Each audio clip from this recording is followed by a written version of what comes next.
It's time for the Writer's Block, our weekly extended look at sports. I'm Jenny Carlson here in the Oklahoman newsroom, joined by Cedric Golden in the Austin American-Statesman newsroom. Hey, Ced, how's it going? What's up, Jay Carr?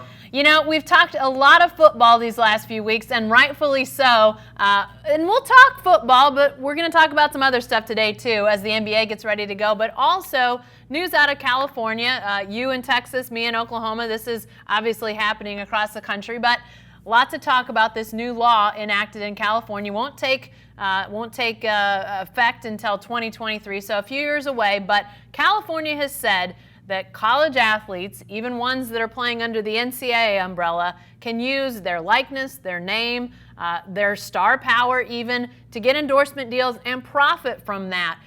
This is obviously against NCAA regulations, saying that athletes that play in the NCAA cannot be compensated in that way.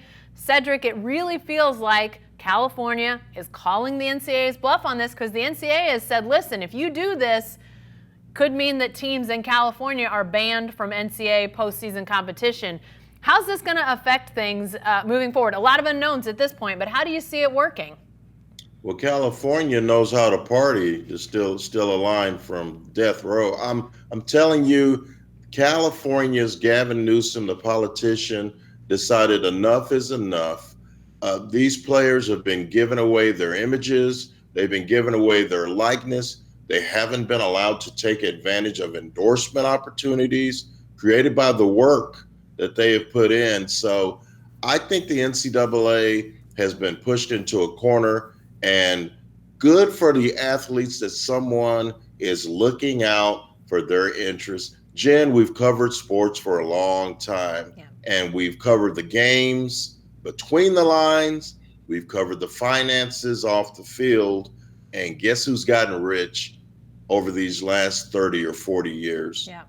Coaches, athletic directors, television executives, merchandising companies like EA Sports, and apparel companies like Nike.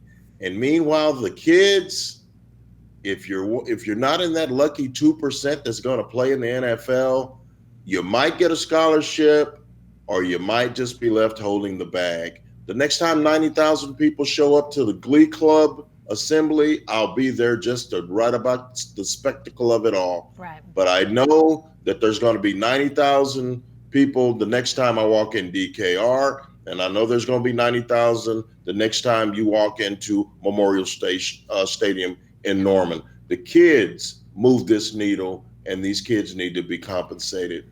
Well, and you know, a lot of talk in the last few years about whether the NCAA, the schools, however it would work out, would potentially pay athletes. And I think that's still a conversation that's out there.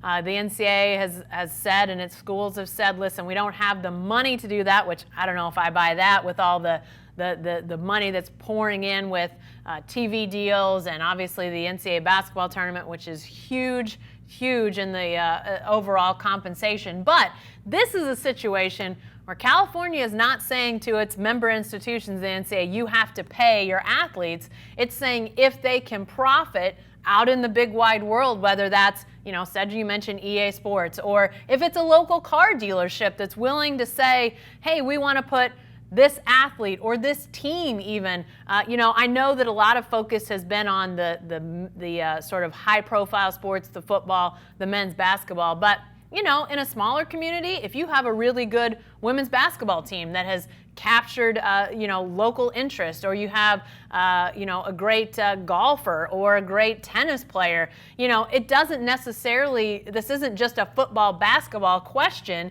This is a chance for athletes that maybe have an even smaller profit window. You're talking about, if there's a softball or women's basketball, they have a much smaller window and much less money out there professionally. Maybe this is a chance for them to cut into that endorsement pie too. If a car dealership says, "Hey, we want the Cal water polo team to be a spokes team for us." I don't know, but Cedric, this is not cutting into school revenue, NCAA revenue. This is saying, give these athletes a chance to pursue this, and again, it doesn't take effect until 2023, but is the NCAA really going to ban these teams, all these California teams, from postseason?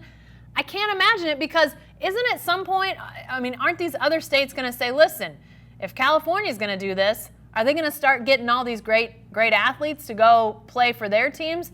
Don't our states need to do something similar? I think this is just going to open the door to even more states doing this. Absolutely. And are you going to throw USC out? Are you going to throw UCLA out? Are you going to throw Stanford out? What are we talking about here, Jen?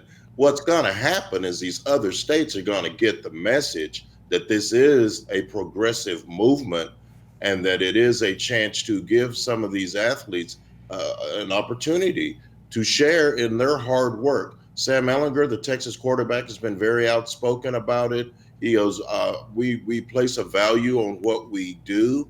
Now, the one part where the schools might have to pony up a little bit of cash, Jen, is in the area of merchandising. Yeah. When I was covering the Texas Longhorns in 2005, when they won a national championship, there were these shirts, these burnt orange shirts, worn by many people, and they had I Heart VY on it. Like, I love Vince Young. And we know that Vince Young was the Pied Piper of that team. He was arguably the best quarterback in college football, the best overall player. And Texas sold a ton of T-shirts, of I Love VY T-shirts. And those T-shirts were all over the stadium, and Vince Young didn't get one penny. And that's his likeness. Yeah. That's his intellectual property. I know that he's wearing a Texas Longhorn uniform, but those people weren't there to see Mac Brown on the sidelines. Yeah. They weren't there to see Greg Davis. They weren't there to see the officials. They were there to see VY. Yeah. And a good point, Jen, is these smaller programs, it's an opportunity for them. The water polo example is a good one. How about Kat Osterman? She's the only reason that any of us were talking about softball in this part of the country, and those jerseys were flying off the shelves. Kat Osterman didn't get one penny of that money. So I think the NCAA his bluff has been called. It's going to be really interesting these next 2 or 3 years to see how many other states jump on. If a Texas, if a Florida, if an Ohio, if a Pennsylvania, those are big football states.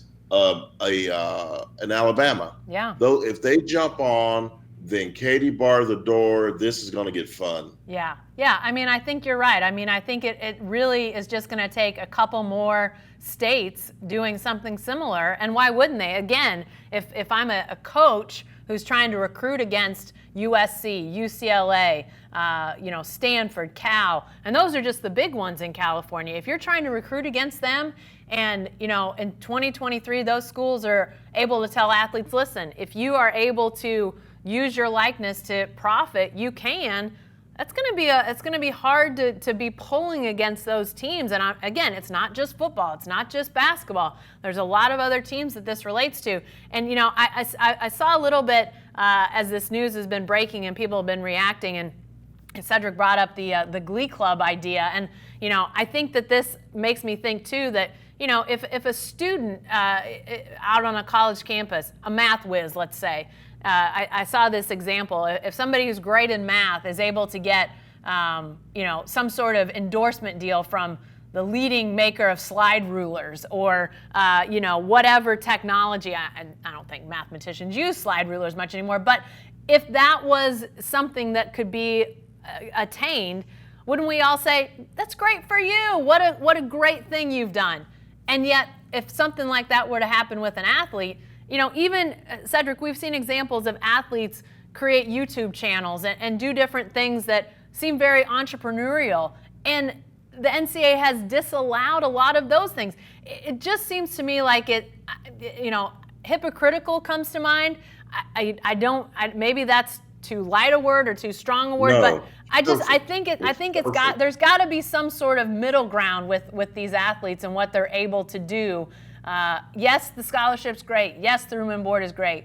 But Cedric, you you've seen, like you said, the clothes, the merchandise that's out there, the amount of work that's put in, the value to the universities. There's got to be something that allows these athletes to get a little bit of that.